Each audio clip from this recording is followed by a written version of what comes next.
If you decide to embark on a long and thrilling journey from North America to South America or vice versa, hoping to travel the entire way by car, you'll soon realize during the planning stage that it's impossible. We'll explain how it turned out that way and what the longest highway in the world has to do with it.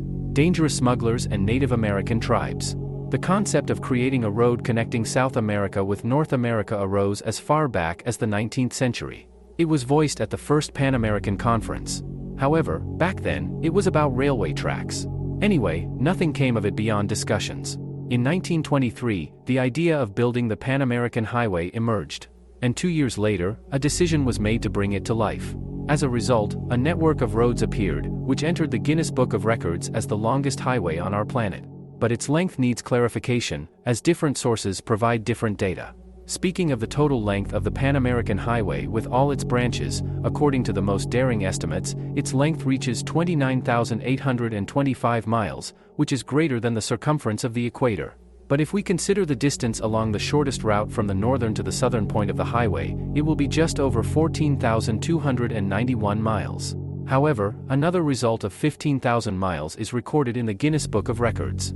Since the route is measured differently due to a different branch of the highway and its final point is the South American city of Brasilia. But no matter which figure is taken into account, in any case, it is the longest highway in the world at the moment. In fact, the main part of the Pan American Highway begins in the cold and harsh lands of Alaska. The starting point is the small settlement of Prudhoe Bay, where only about 2,000 people live. It was built near the eponymous oil and gas fields. The official beginning of the highway, however, is located not far from the American-Mexican border. As for the final stretch of the road, it ends in the southernmost city on Earth, Ushuaia. It's incredible, but traveling along this road, you can pass through more than a dozen countries, nearly all climatic zones, various ecological regions, and also visit almost all South American capitals. The highway only bypasses Belize and Tegucigalpa. However, embarking on a journey from Alaska to Argentina solely via this road, unfortunately, isn't possible. There's a significant reason for that. Perhaps the most remarkable and interesting section of the Pan American Highway is the Darian Gap. It's an area of impassable jungles about 100 by 31 miles in size. It divides the world's longest highway into two sections, with 54 miles between them. It lies within the territories of Panama and Colombia. Crossing the Darian Gap in a regular car is not feasible, and even with a 4x4, the journey would be arduous. Strangely enough, walking is the easiest option. However, it's hard to call such a walk enjoyable, as explorers of the Darian Gap face difficult-to-pass jungles. On average, the journey takes from 10 to 15 days. It all depends on the route and the individual traveler's characteristics. Regardless, without experience in such crossings, special preparation, and some knowledge of the area, it's best not to venture there. The idea of building a road through the Darien Gap has been proposed many times, but its implementation remains highly questionable. The area is covered with landslides and swamps, making road construction extremely difficult. However, despite this, in the 1970s, the USA sponsored the development of a project, but it was opposed by environmentalists. In their opinion, building a highway would cause irreparable harm to nature. In the early 1990s, discussions on the matter resumed, but again without success. This time, the United Nations vehemently opposed it. They, too, were concerned about the potential ecological damage since the Darien Gap area contains two national parks listed as UNESCO World Heritage Sites. Nowadays, there are other opponents to the idea of building the road. It doesn't sit well with local indigenous tribes who are reluctant to be disturbed and are concerned about preserving their unique cultures. Another potential issue associated with road construction is the increase in drug trafficking from Colombia. Currently, those unwilling to cross the Darien Gap on foot use ferries. Ships run between Panama City and various Colombian ports, such as Bueno, Ventura, and Cartagena. This is the only way to transport a car and continue the journey along the southern part of the Pan American Highway. And it seems strange because the continents are connected by the Isthmus of Panama. It's as if nature itself built a bridge, but the Darien Gap forces people to rely on water transport.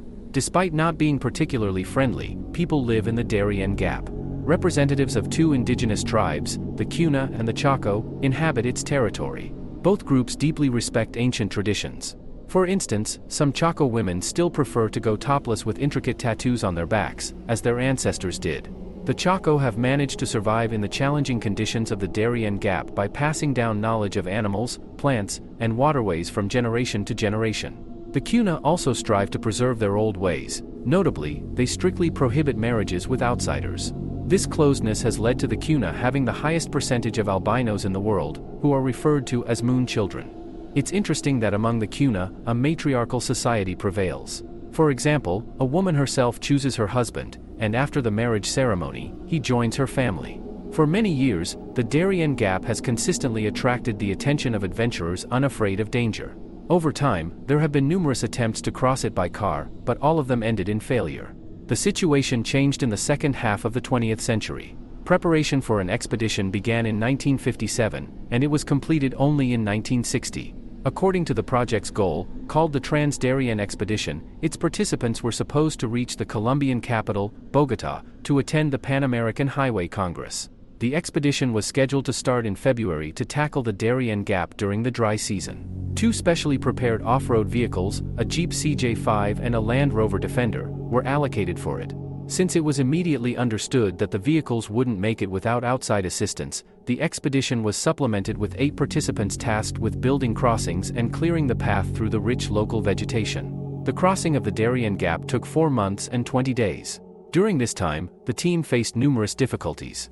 They had to conquer steep hills, cut their way through dense thickets with machetes, and cross numerous rivers and streams. They often used palm trunks as makeshift bridges across water bodies, which were sturdy and flexible.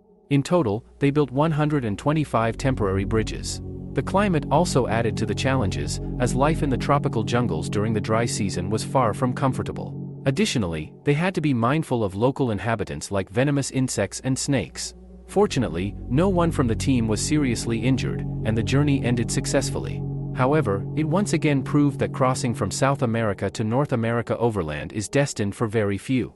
The inaccessibility of the Darien Gap has also made it attractive for illegal migrants attempting to reach Panama for further migration to more developed countries, particularly the USA. However, this has also attracted smugglers and the most well-known rebel group in Latin America, the Revolutionary Armed Forces of Colombia, FARC. They control much of the area. A significant portion of migrants risking their lives to cross the Darien Gap are from Haiti and Cuba. Slightly fewer come from Cameroon and Congo, as well as Sri Lanka, India, and Bangladesh. In the spring of 2021, UNICEF shared concerning statistics. They reported a sharp rise in the number of children among illegal migrants crossing the Darien Gap.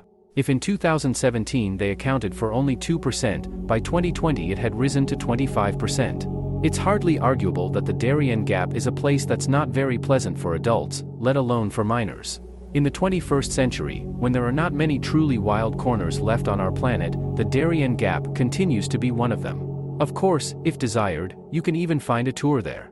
But with a guide, you'll only pass through relatively civilized areas and are unlikely to encounter smugglers and other unsavory characters operating outside the law. And until there is a pressing economic need, until ecologists are ready to defend this region, and until indigenous tribes continue to inhabit it, it's unlikely that a road through the Darien Gap will be built. Perhaps that's for the best. Well, friends, that's all for now. Share the video, leave likes, and write your opinion in the comments.